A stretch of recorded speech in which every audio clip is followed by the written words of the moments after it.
আয়নাঘরে যারা তদন্ত করতে গেছেন তাদের বোমা রেখে হত্যা করার চেষ্টা করা হয়েছে বলে অভিযোগ করেছেন আন্তর্জাতিক অপরাধ ট্রাইব্যুনালের চিফ প্রসিকিউটর মোহাম্মদ তাজুল ইসলাম। তবে তিনি বলেছেন কোনো ষড়যন্ত্রই গণহত্যা ও গুম খুনের বিচারকে ঠেকাতে পারবে না। বিস্তারিত জানাচ্ছেন মাইনুল মারুফ। জুলাই অভ্যুত্থানে নৃশংস হত্যাযজ্ঞের অন্যতম একটি স্থান ছিল যাত্রাবাড়ি। আন্দোলন চলার সময় এই ডেমরা যাত্রাবাড়ি এলাকায় পুলিশের গুলিতে শহীদ হন অসংখ্য মানুষ। ঈদের দীর্ঘ ছুটি শেষে রোববার গণহত্যার মামলায় যাত্রাবাড়ি জোনের সাবেক এসি তানজিল আহমেদ ও যাত্রাবাড়ি থানার সাবেক ওসি আবুল হাসানকে আন্তর্জাতিক অপরাধ ট্রাইব্যুনালে হাজির করা হয়। এদিন গণহত্যার 4টি মামলার শুনানি হয়। শুনানি শেষে চিফ প্রসিকিউটর অভিযোগ করেন, ট্রাইব্যুনালের বিচার কাজ বন্ধে নানামুখী ষড়যন্ত্র চলছে। এ সময় স্থান উল্লেখ না করে তিনি দাবি করেন, গুম খুনের তদন্তের অংশ হিসেবে প্রসিকিউশন টিম আয়নাঘর পরিদর্শনে গেলে সেখানে টাইম বোমা পেতে রাখা হয়েছিল। তবে এ বিষয়ে বিস্তারিত কিছু জানাতে রাজি হননি তিনি। তিনটা জটিলতম গুমের সেন্টার আয়নাঘর আমাদের এই ইনভেস্টিগেটররা তদন্ত করেছেন, আবিষ্কার করেছেন। তার মধ্যে টিএফআই সেল বলে যে সেলটা ছিল সেটার ভেতরে যেটা ভূগর্ভস্থ অনেকটা বলা যাবে সেমি ভূগর্ভস্থ সেলগুলো আবিষ্কার করেছে। সেখানে বোমা ফিট করা ছিল, সেই বোমাগুলোর সাথে টাইমার সেট করা ছিল। আমাদেরকে অ্যাপারেন্টলি বোঝা যায় যে এই ইনভেস্টিগেশন করতে যারা গিয়েছেন তাদেরকে হত্যা করারও চেষ্টা করা হয়েছিল। তবে এসব ষড়যন্ত্র মোকাবিলা করেই মানবতা বিরোধী অপরাধীদের বিচার নিশ্চিত করতে ট্রাইব্যুনাল বদ্ধপরিকর বলে মন্তব্য করেন তিনি। জানান, এ মাসের মধ্যেই শেখ হাসিনার বিরুদ্ধে 2টি মামলার চূড়ান্ত তদন্ত প্রতিবেদন দাখিল করা হবে।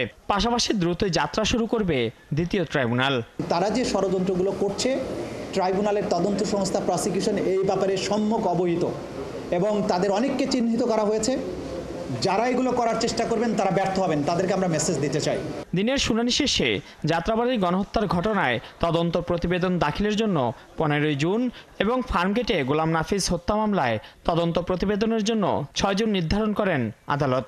এদিকে সাভারে ইয়ামিন হত্যার ঘটনায় এবিবিএন সদস্য সোহেল মিয়াকে জিজ্ঞাসাবাদের জন্য 13 এপ্রিল ও চানখারপুলে গণহত্যায় পুলিশ কনস্টেবল নাসিরুল ইসলামকে 10 এপ্রিল জিজ্ঞাসাবাদের দিন ধার্য করেন ট্রাইব্যুনাল।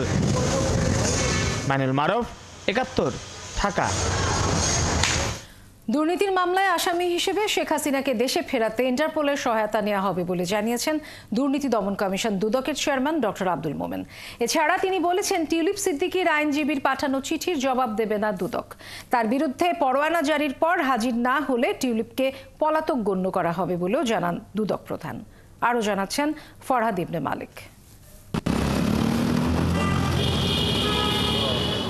ঈদের পর সাংবাদিকদের সাথে ঈদ শুভেচ্ছা বিনিময় ও প্রধান উপদেষ্টার সাথে থাইল্যান্ডে বিমস্টেক সম্মেলনে যোগ দেবার অভিজ্ঞতা তুলে ধরতে ব্রিফিংয়ের আয়োজন করেন দুদক চেয়ারম্যান।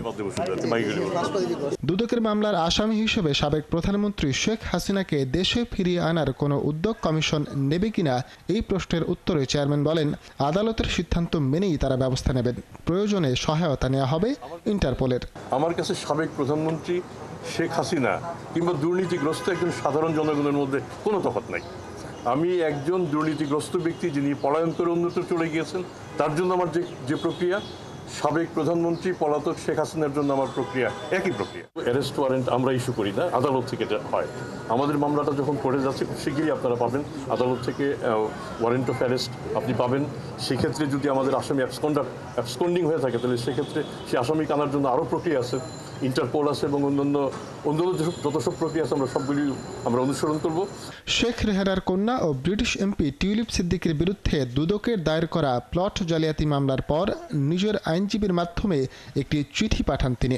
তবে এই চিঠির কোনো জবাব দেয়নি দুদক।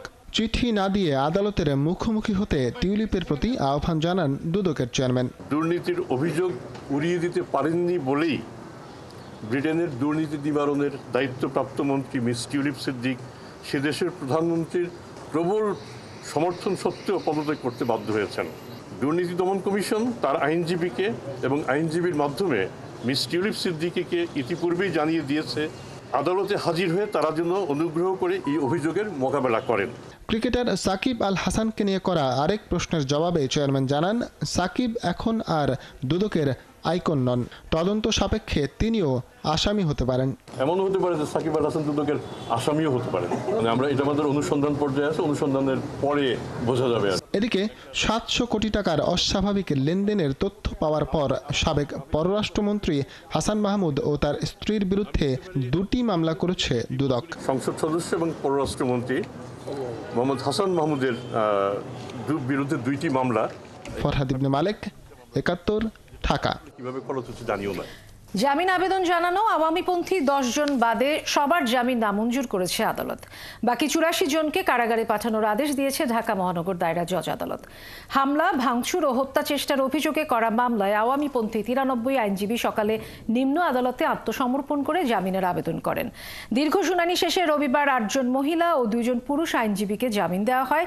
এর আগে গেল 6 ফেব্রুয়ারি হামলা, ভাঙচুর ও হত্যা চেষ্টার অভিযোগে আওয়ামী লীগের আইন বিষয়ক উপদেষ্টা সম্পাদক অ্যাডভোকেট কাজী নজিবুল্লাহ হিরু, সাবেক পিপি আব্দুল্লাহ আবু সহ 144 জনের বিরুদ্ধে ঢাকার মেট্রোপলিটন ম্যাজিস্ট্রেট আদালতে মামলা করেন আইনজীবী সমিতির কার্যনির্বাহী সদস্য মোহাম্মদ আলী বাবু। সেই মামলায় আত্মসমর্পণ করে জামিনের আবেদন করেছেন 93 আইনজীবী।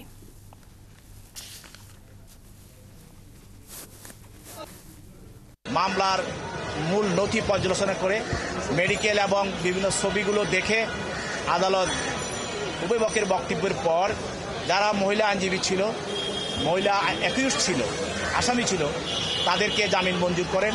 আর একজন বয়স্ক আইনজীবী ছিল, তারও জামিন মঞ্জুর করেন। আর 83 জনের মধ্যে প্রায় 11 জনের জামিন মঞ্জুর করেন। আর বাকি 72 জন আইনজীবী তারা আসামিকে তিনি সিডব্লিউ বলে জেল হাজতে প্রেরণ করেন। ক্ষতিপূরণ সহ চাকরিতে পুনর্বহালের দাবিতে বিজিবি সদর দপ্তরের সামনে অবস্থান নেওয়া পিলখানা হত্যাকাণ্ডে চাকুরিচ্যুত বিডিআর সদস্যরা তাদের কর্মসূচি স্থগিত করেছেন। বিজিবি প্রধানের কার্যালয়ে স্মারকলিপি পৌঁছানো হয়েছে এমন আশ্বাসে পিলখানার সামনে থেকে তারা চলে যান। এদিকে 2 দফা দাবিতে রাজধানীর কেন্দ্রীয় শহীদ মিনারে অবস্থান কর্মসূচি পালন করেছে বিডিআর কল্যাণ পরিষদ।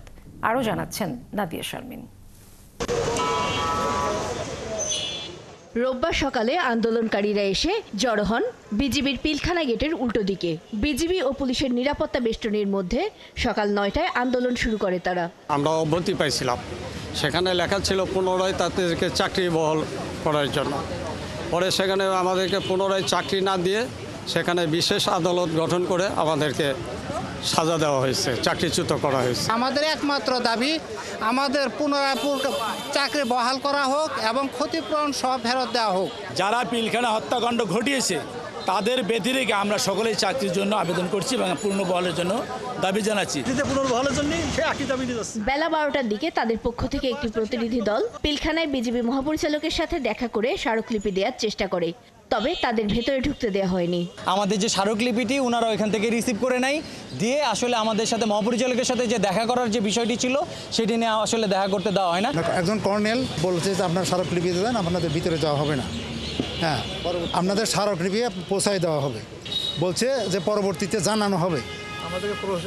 আমাদের কি জানাবে এখনও জানায় নাই, তবে এটার বিষয়টা না জানান পর্যন্ত আমাদের এই আন্দোলন এইভাবেই থাকবে। এদিকে দিনব্যাপী শহীদ মিনারে চাকরিচ্যুতদের পুনর্বহাল এবং জামিনের পরও মুক্তি না পাওয়া বিডিআর সদস্যদের মুক্তির দাবিতে অবস্থান কর্মসূচি পালন করে বিডিআর কল্যাণ পরিষদ। আমাদের খুব আশা ছিল যে 5 আগস্টের পরে আমরা ভালো কিছু পাবো বর্তমান সরকারের কাছ থেকে। আমরা এই তত্ত্বাবধায়ক সরকারের কাছ থেকে আমাদের আশা ছিল যে তারা আমাদেরকে খুব কম সময়ের মধ্যে অথবা অতি বিলম্বের মধ্যে আমাদেরকে ভালো একটা রায় দিবে, আমাদের ভালো একটা তদন্ত করবে। আমরা খুব চেষ্টা করে খুব কষ্ট করে একটা নতুন তদন্ত গঠন করেছি। সেই তদন্তের মধ্যে আমাদেরকে বাহিরে রাখা হয়েছে 9 নম্বর ধারা দিয়ে। তাহলে আমরা কিভাবে আশা করবো বর্তমান যে সরকার আছে তারা আমাদেরকে ন্যায় বিচার দিবে। নাদিয়া শারমিন, 71, ঢাকা। কক্সবাজারের উখিয়ায় জমি নিয়ে বিরোধের জেরে চাচাতো ভাই বোনদের সংঘর্ষে মারা গেছেন 3 জন। নিহতদের মধ্যে আছেন এক জামায়াত নেতা ও এক নারী। সংঘর্ষে উভয় পক্ষ দা ও ছুরি ব্যবহার করলে প্রাণহানির এই ঘটনা ঘটে। এ ঘটনায় দেশীয় অস্ত্রসহ 4 জনকে আটক করেছে পুলিশ। আহত হয়েছে আরও 3 জন। কক্সবাজার থেকে হেলাল উদ্দিনের তথ্য ও ছবিতে প্রতিবেদন। রাজালং ইউনিয়নের কুতুপালংয়ের পশ্চিমপাড়া এলাকায় পারিবারিক সম্পত্তি দখল নিয়ে ওয়ার্ড জামায়াতের আমির নাজির হোসেন এবং তার ভাই মোহাম্মদ হোসেনের বিরোধ ছিল দীর্ঘদিনের। প্রত্যক্ষদর্শীরা জানান, পূর্ব বিরোধের জেরে রবিবার সকালে ওই দুই ভাইয়ের ছেলেমেয়েরা ওই জমির সীমানা নির্ধারণী দেয়াল তুলতে গেলে দুপক্ষের সংঘর্ষ বাধে। এ সময় দুই পক্ষের সমর্থনে দেশীয় অস্ত্র নিয়ে কিছু লোকজন সেখানে যায়। ঘটনাটা হচ্ছে যে একটা সামান্য একটা জায়গার ব্যাপার নেই। ওই জায়গাটা হচ্ছে মূলত আব্দুল্লাহ হুজুরের জায়গা। ওখানে ওই জায়গাটা বিক্রি করছে আব্দুল মান্নান। এদের মধ্যে ওই সীমানার প্রাচীর নিয়ে প্রথমে একটা বাড়াবাড়ি হয়। বাড়াবাড়ির মধ্যে ছুরি নিয়ে মারামারি হয়েছে। এই পরিবার, ওই আব্দুল্লাহর পরিবার এবং আব্দুল মান্নানের পরিবার, দুই পরিবারই মারামারিতে জড়িয়ে গেছে। সংঘর্ষের সময় হামলা, পাল্টা হামলা ও এলোপাতাড়ি কোপে গুরুতর জখম হন আমির নাজির হোসেনের ছেলে মাওলানা আব্দুল্লাহ মামুন, মোহাম্মদ হোসেনের ছেলে আব্দুল মান্নান এবং মেয়ে শাহিনা বেগম সহ দুপক্ষের আরও কয়েকজন। বিভিন্নভাবে তারা ছুরি এবং ছুরি দিয়ে আঘাত করে ফেলে চলে গেছে। আব্দুল্লাহ হোসেন যিনি মারা গেছে উনি তো মানুষ ঝগড়াতে এরকম লোক না, উনি তো একজন মসজিদের প্রতি। এই ঘটনায় যারা জড়িত তাদেরকে অতি সত্বর গ্রেপ্তারপূর্বক দৃষ্টান্তমূলক শাস্তির ব্যবস্থা করা হবে। পরে এলাকার লোকজন তাদের উদ্ধার করে কাছের MSF হাসপাতাল এবং উখিয়া উপজেলা স্বাস্থ্য কমপ্লেক্সে নিয়ে যায়। মামুনকে MSF হাসপাতাল কর্তৃপক্ষ এবং মান্নান ও শাহিনাকে উপজেলা স্বাস্থ্য কমপ্লেক্সের চিকিৎসক মৃত ঘোষণা করেন। আমরা যেটা করি তৎপরত আমাদের যে প্রেশার বা পালস বিপি আমরা এগুলো দেখে নিই। তো দেখার পরে দেখছি যে আমরা একজন মানুষ বেঁচে থাকার জন্য যে সাইনগুলো থাকা উচিত কোনো সাইন আমার ডক্টর পাচ্ছিলেন না। নিহত মাওলানা আব্দুল আল মামুন এলাকার একটি মসজিদের খতিব ছিলেন। তিনি জামায়াত ইসলামের রাজনীতির সঙ্গেও যুক্ত ছিলেন। উখিয়া থানার ওসি আরিফ হোসেন জানান, এরই মধ্যে এই সংঘর্ষে জড়িত থাকার দায়ে দেশীয় অস্ত্রসহ 4 জনকে আটক করা হয়েছে। শাকিলা শম্পা, ৭১। প্রধান উপদেষ্টার থাইল্যান্ড সফরের পর 1,80,000 রোহিঙ্গা প্রত্যাবাসনের বার্তা পৌঁছেছে রোহিঙ্গা শিবিরে। এতে সবাই আশান্বিত হলেও বলছেন সবার আগে তাদের দরকার নিরাপত্তা ও আত্মমর্যাদা প্রতিষ্ঠার নিশ্চয়তা। আর উখিয়া টেকনাফের বাসিন্দারা বলছেন ডক্টর ইউনূসের এমন উদ্যোগকে তারা স্বাগত জানায়। কামরুল ইসলাম মিন্টুর তথ্য ছবিতে প্রতিবেদন। রমজানের জাতিসংঘ মহাসচিবকে সাথে নিয়ে কক্সবাজারের আশ্রিত রোহিঙ্গা ক্যাম্প সফরে এসে প্রধান উপদেষ্টা বলেছিলেন, আগামী ঈদ যেন রোহিঙ্গারা স্বদেশে করতে পারে সেই ব্যবস্থার চেষ্টা হচ্ছে। রোহিঙ্গাদের ভাষায় প্রধান উপদেষ্টার এই বক্তব্যে সেদিন থেকেই আশায় বুক বেঁধেছে রোহিঙ্গারা। শুক্রবার থাইল্যান্ডের ব্যাংককে মিয়ানমারের জান্তা সরকার প্রথম ধাপে 1,80,000 রোহিঙ্গা স্বদেশে ফেরত নিতে রাজি হলে উখিয়া টেকনাফের রোহিঙ্গা শিবিরে দেখা যায় আনন্দ উচ্ছ্বাস। তারা ফিরতে চান তাদের ঘরে ভিটে মাটিতে। ডক্টর মোহাম্মদ ইউনুসের জুবানত্ব একতান এলাঙ্গুজিদে রোহিঙ্গাল্লা সেফ জোন ওয়াউরিব বা দেখি ওয়াউরিব হলে আর টুপি ওয়াউরিব কানাতে হয়ে হেতুলে আর একতান ক্লিয়ার বিশ্বাস করছি বাংলাদেশে আর কোনোদিন দুঃখত ফালানো দিব যেখনত তার বালাই করিব তারা শুধু রোহিঙ্গা হক কান ফাইবল্লা বলি আরে রোহিঙ্গা সাত দিন দিলে ফাইব বলি আরে ইয়ান ফাইবল্লা বলি ইয়ান গড়ি দিবল্লা বলি বসে দেন আই বুঝি। তবে মিশ্র প্রতিক্রিয়ায় মত আছে সাধারণ রোহিঙ্গাদের। তাদের অনেকেই প্রত্যাবাসনের এমন খবরকেই সুখবর বলছেন, তবে সবার আগে চান নিরাপত্তা, সুরক্ষা ও আত্মমর্যাদা প্রতিষ্ঠা। হিন্দিলা যদি দিলে তার যদি বাদ দেশে যদি সিকিউরিটি যদি চাইলে বাদ দেশের মানুষ যদি চাইলে তাহলে আরো যাওয়ার কি তৈরি আছে অসুবিধা আর সেফ জোন দইলে আর হিয়ান দূর দূর যার ফ্যামিলি লিলে তেতে আড়ি বাড়ি গাড়ি লিভারি টেলিভারি যাইলে বেগুন যাইবেলা চাই আর আরো কোন জিনিস চাই দে আর এক পাড়ার মানুষ এটা অদত নাই, কিন্তু আরা যদি পারি দইলে এক পাড়ার মানুষ একবারে হুঁয়াতে এক পাড়া জায়গা ফারি দলিয়া না, কিন্তু আনার আরো সুবিধা বেশি। রোহিঙ্গা নেতারা বলছেন প্রায় 8 বছরে তাদের প্রত্যাবাসন ছিল শুধু আশ্বাসে। বিশ্ব নেতারা চাইলেই যে কোনো সময় আরাকানে ফিরে যেতে পারে রোহিঙ্গারা। তবে প্রধান উপদেষ্টা ডক্টর ইউনূসের এই উদ্যোগ প্রত্যাবাসনের মুখ দেখবে বলে আশা তাদের। ওনারা তো আঞ্চলিক এবং আন্তর্জাতিক যে ইস্যুগুলো আছে এগুলো আমাদের আপনাদের সকলের চেয়ে অনেক বেশি ভালো বুঝেন এবং এগুলো নিয়ে তারা দীর্ঘদিন ধরে কাজ করছেন। সো এখন বাদবাকিটা আল্লাহ ভরসা। শুধু 1,80,000 নয়, একবার যখন আপনার প্রক্রিয়া আরম্ভ হবে আমার মনে হয় ইনশাআল্লাহ সমস্ত রোহিঙ্গা যারা আছে তাদেরকে এই সরকার ফেরত দেবে। আমরা মনে করি এবারে এটি আলোর মুখ দেখবে এবং রোহিঙ্গা প্রত্যাবাসনের যে প্রক্রিয়া সেটি শুরু হওয়ার একটা আমরা আশার আলো দেখতে পাচ্ছি। এদিকে উখিয়ার বাসিন্দারা বলছেন রোহিঙ্গা সংকট সমাধানের একমাত্র পথ প্রত্যাবাসন, যে পথে পা দিয়েছেন ডক্টর মোহাম্মদ ইউনূস। 2007 সালে মিয়ানমারে নির্যাতনের মুখে বাংলাদেশে প্রবেশ করে 12 লাখ রোহিঙ্গা। এরপর থেকে উখিয়া টেকনাফের 33টি ক্যাম্পে বসবাস করছে তারা। ফারদিন নীরব, 71। বাংলাদেশি পণ্যের উপর যুক্তরাষ্ট্রের নতুন শুল্ক আরোপ প্রত্যাহারে 48 ঘন্টার মধ্যে মার্কিন প্রেসিডেন্ট ডোনাল্ড ট্রাম্পকে চিঠি পাঠাবেন প্রধান উপদেষ্টা। একই সঙ্গে দেশটির বাণিজ্য সংস্থাকে চিঠি দেবেন বাণিজ্য উপদেষ্টা। মার্কিন শুল্ক আরোপের বিষয়ে করণীয় নিয়ে সরকার দ্রুত সিদ্ধান্ত নেওয়াতে আশ্বস্ত হয়েছেন ব্যবসায়ীরা। বিস্তারিত জানাচ্ছেন সুশান্ত সিনহা। বিশ্বব্যাপী বাণিজ্য যুদ্ধ শুরুর পর যুক্তরাষ্ট্রের পণ্য রপ্তানিতে দেশে দেশে নতুন করে শুল্ক আরোপ করেছে ট্রাম্প প্রশাসন। কেবল বাংলাদেশই নয়, এমন সিদ্ধান্তে নড়ে চড়ে বসেছে বিভিন্ন দেশ। শুল্ক বৃদ্ধির ফলে এরই মধ্যে যুক্তরাষ্ট্রের শেয়ার বাজারে দরপতনের ঘটনায় $5 ট্রিলিয়ন বেশি উধাও হয়েছে। বিলিয়ন বিলিয়ন ডলার সম্পদ হারিয়েছেন বিশ্বের শীর্ষ ধনীরা। টালমাটাল এমন অবস্থায় নতুন করে মন্দার মুখে পড়তে পারে বিশ্ব অর্থনীতি। এই পরিস্থিতিতে যুক্তরাষ্ট্রের সাথে বাণিজ্য ঘাটতি কমাতে বাংলাদেশে শুল্ক ও অশুল্ক বাধাগুলো দূর করার কথা জানান নীতি নির্ধারকরা। আমেরিকান ব্যবসার এগুলির সম্মুখীন যেন না হয়, এইগুলিকে আমরা যত শীঘ্র সম্ভব এটা রেশনালাইজ করবো, এটাকে আরো স্মুথ করবো, যদি দুই দেশের বাণিজ্যের প্রসার লাভ করে। কোথায় গিয়ে এটা দাঁড়াবে আমরা পুরো জানি না। এটা পুরো বিশ্ব অর্থনীতি যে কোথায় কি কতদূর কিভাবে বড় ধরনের নাড়াচাড়া খাবে এ সম্বন্ধে কোনো সন্দেহ নেই। আমরা আস্তে আস্তে সবকিছুই মাথায় রাখছি। আমাদের ট্যারিফ রিলেটেড মানে নন ট্যারিফ ব্যারিয়ারের যে প্রতিবন্ধকতাগুলো রয়েছে, যেগুলো আমাদের বাণিজ্যের জন্য সহায়ক, আমরা সেইগুলোকে রোহিত করা বা পুনর্মূল্যায়ন করার একটা পদক্ষেপগুলো নিচ্ছি এবং আমরা সেই অনুযায়ী যুক্তরাষ্ট্রের সাথে সম্পর্ক করব। এসব উদ্যোগের বিষয়ে আগামী 48 ঘন্টার মধ্যে মার্কিন প্রেসিডেন্ট ও ইউএসটিআর এর কাছে চিঠি পাঠাবেন প্রধান উপদেষ্টা ও বাণিজ্য উপদেষ্টা। একটা চিঠি যাবে আমাদের চিফ অ্যাডভাইজারের তরফ থেকে আমেরিকার প্রেসিডেন্ট ডোনাল্ড ট্রাম্পের কাছে, আর আরেকটা চিঠি যাবে আমাদের কমার্স অ্যাডভাইজারের তরফ থেকে ইউএসটিআর এর কাছে। ইউএসটিআর তো আপনারা জানেন ইউনাইটেড স্টেটস ট্রেড রিপ্রেজেন্টেটিভের কাছে যাবে। এই দুটো হচ্ছে 48 ঘন্টার মধ্যে এটা চলে যাবে। সরকারের সাম্প্রতিক নানামুখী উদ্যোগে স্বস্তির কথা জানান ব্যবসায়ীরা। আমরা ব্যবসায়ী সম্প্রদায় আমাদের একটা স্বস্তির জায়গা আজকে তৈরি হয়েছে যে সরকারের যে সুনির্দিষ্ট একটা পরিকল্পনা আছে এবং সেটা একটা টাইম বাউন্ড পরিকল্পনা। মাননীয় প্রধান উপদেষ্টাদের সঙ্গে যথেষ্ট সমঝোতা এবং অত্যন্ত ঘনিষ্ঠ সম্পর্ক রয়েছে ইউএস গভর্নমেন্টের। আমরা মনে করি এই ধরনের পার্সোনালদের মাধ্যমে আমরা মনে করি যে এই চ্যালেঞ্জটা আমরা উত্তোলন করতে পারবো। যুক্তরাষ্ট্র থেকে পণ্য আমদানিতে বাংলাদেশ 74% শুল্ক আরোপ করেছে। এই তথ্যটি সঠিক নয় বলেও জানানো হয়। আমাদের স্বার্থ বজায় রেখে। সুশান্ত সিনহা, 71, ঢাকা।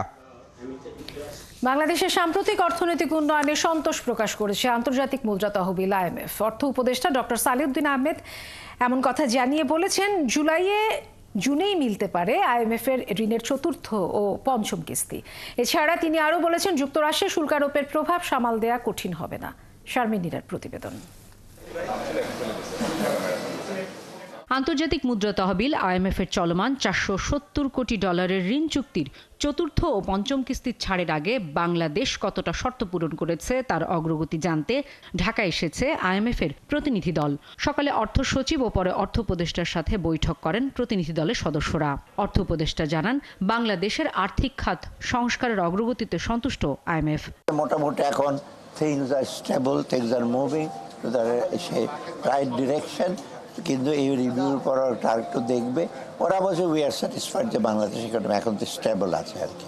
এর আগে সকালে অর্থ উপদেষ্টা সাংবাদিকদের প্রশ্নের জবাবে বলেন, বাংলাদেশি পণ্যের উপর যুক্তরাষ্ট্রের 37% শুল্ক আরোপের বিষয়টি দেশের অর্থনীতিতে বড় কোনো প্রভাব ফেলবে না। আমদানি বৃদ্ধির মাধ্যমে এই সংকট সমাধানের কথাও জানান তিনি।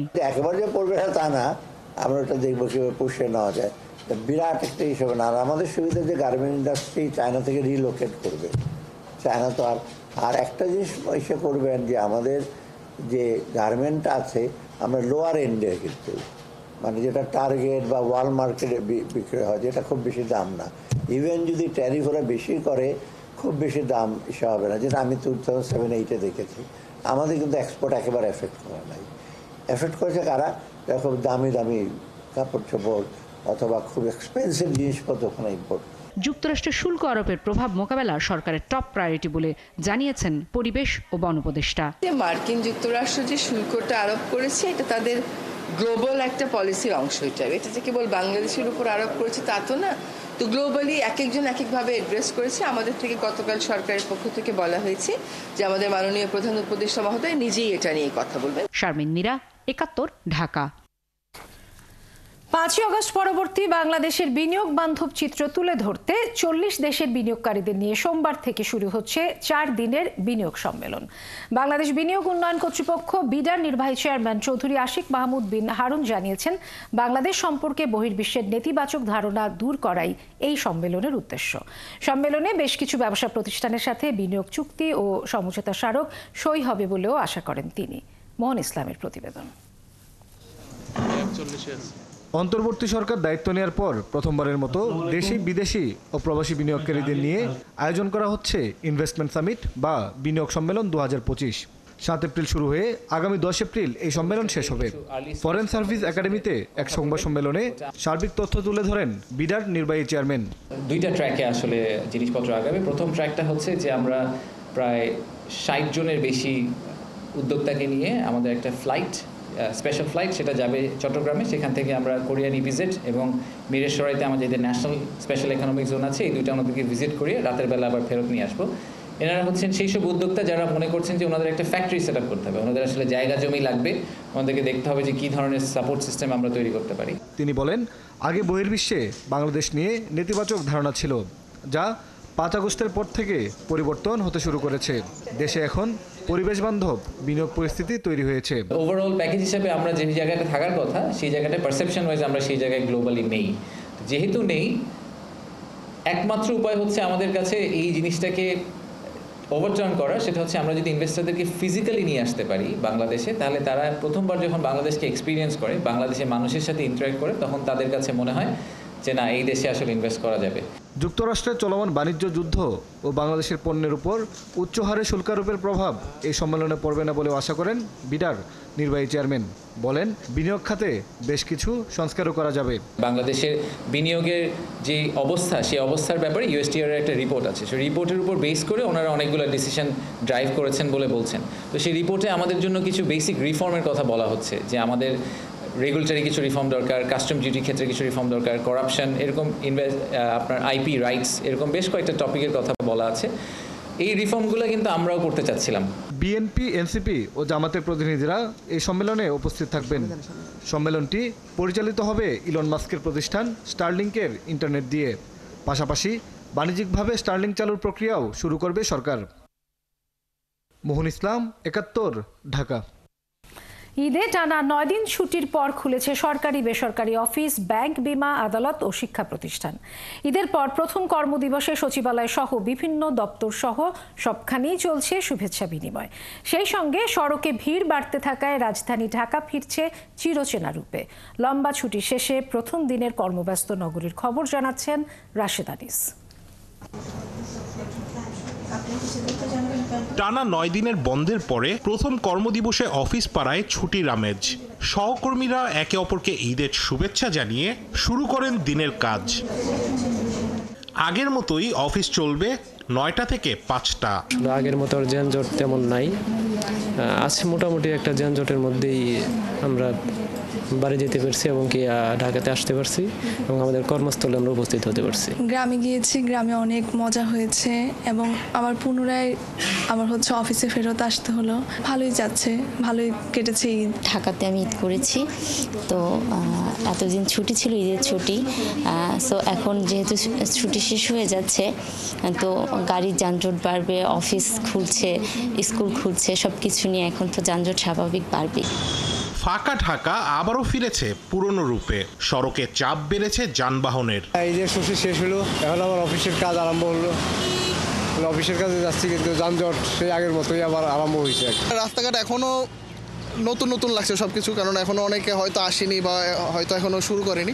তো সব মিলে এখন সেই আগের মতোই ভিড় জঞ্জাট শুরু। ঢাকায় যারা ঈদ করেছেন তাদের কাছে ফাঁকা ঢাকা পছন্দের হলেও প্রাণোচ্ছল ঢাকাকে দেখেও মন্দ লাগছে না কারো কারো। আসলে মানুষ তো কর্মস্থলে আসবেই, তো ফাঁকাটা তো কিছুদিনের জন্য একটু ভালো লাগেই এটা, কিন্তু একবার তো ফাঁকা হলে তো আর কর্মচঞ্চল আসবে না।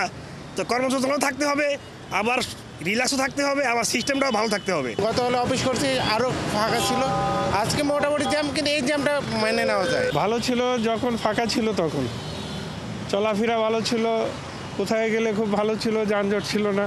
এদিকে আজও বেশিরভাগ শিক্ষা প্রতিষ্ঠান বন্ধ থাকায় যানজটের ভোগান্তিতে পড়েননি নগরবাসী। রাশেদ আনিস, ৭১, ঢাকা। ঈদযাত্রার শেষে দেরিতে ঢাকায় পৌঁছেছে বেশিরভাগ ট্রেন, বিশেষ করে উত্তরবঙ্গের ট্রেনগুলো। যাত্রীরা জানান রবিবার বুড়িমারির রংপুর এক্সপ্রেস সহ অন্যান্য ট্রেনগুলো ছাড়তেই দেরি হয়। এদিন ট্রেনের ছাদেও দেখা যায় যাত্রীদের ভিড়, তবে ছুটির শেষ দিনেও রাজধানী ছাড়তে দেখা গেছে অনেককে। বিস্তারিত সুমন তানভীরের প্রতিবেদনে।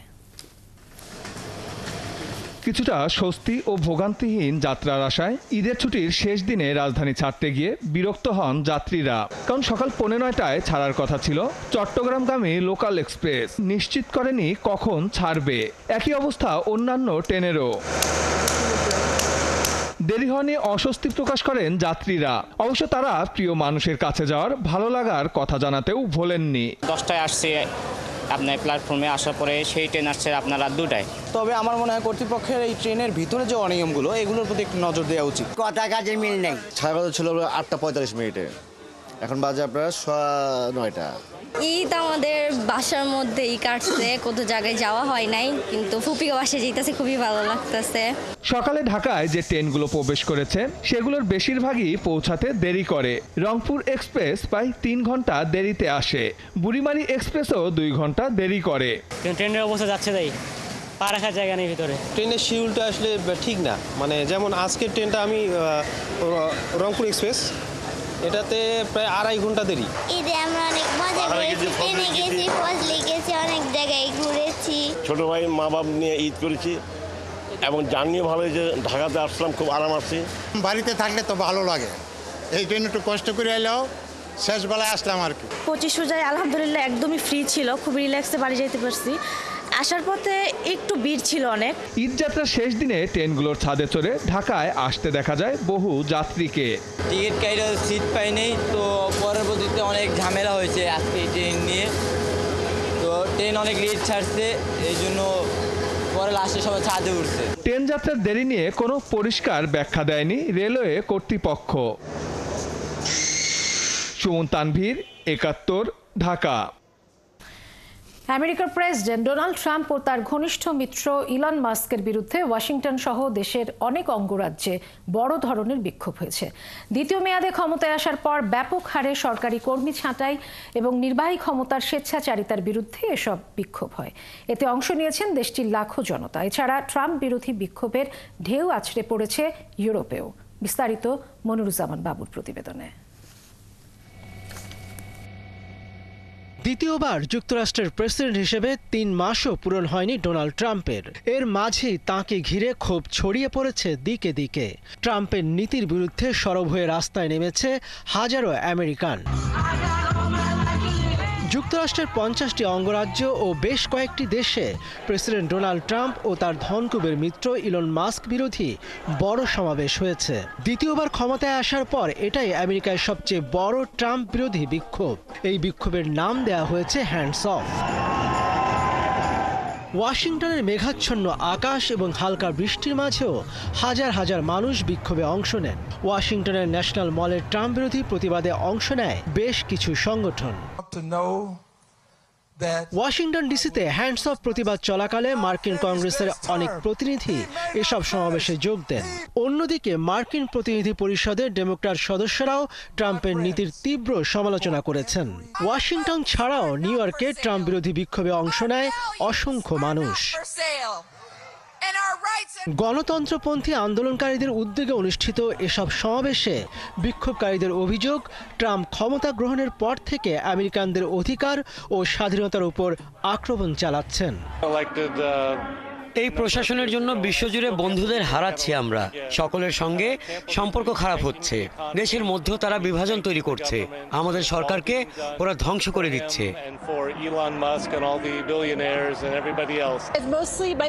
আপনি যদি এমন একটি দেশ চান যা এখনো যথাযথ প্রক্রিয়ায় বিশ্বাস করে, আমাদের তার জন্য লড়াই করতে হবে। এদিকে ট্রাম্প বিরোধী এই বিক্ষোভের জোয়ার ছড়িয়ে পড়েছে যুক্তরাষ্ট্রের বাইরেও। ইউরোপের বিভিন্ন দেশে ট্রাম্প বিরোধী বিক্ষোভ হয়েছে। যুক্তরাজ্যের লন্ডনে ব্যানার হাতে জড়ো হয় প্রায় 200 প্রতিবাদকারী, যাদের অধিকাংশই যুক্তরাষ্ট্রের নাগরিক। প্রেসিডেন্ট ট্রাম্পের নতুন শুল্ক নীতি যা বিশ্ব বাণিজ্যের উপর একতরফা হস্তক্ষেপ বলে মনে করছেন তারা। একই দিনে প্যারিসের রাস্তায়ও দেখা গেছে শত শত মানুষকে। তারা জানান ট্রাম্পের শুল্ক আরোপের সিদ্ধান্ত কেবল যুক্তরাষ্ট্রের জন্য নয়, বরং ইউরোপের অর্থনীতির জন্য ধ্বংসাত্মক। জার্মানির ফ্রাঙ্কফুর্ট ও বার্লিনেও একই রকম প্রতিবাদ হয়েছে। মনিরুজ্জামান বাবু, ৭১। চলছে সংবাদ সংযোগ। সরাসরি সংবাদ অনুষ্ঠান দেখতে চোখ রাখুন ৭১-এর ফেসবুক পেজে এবং সাবস্ক্রাইব করুন ৭১-এর ইউটিউব চ্যানেল। ৭১-এর সাথেই থাকুন।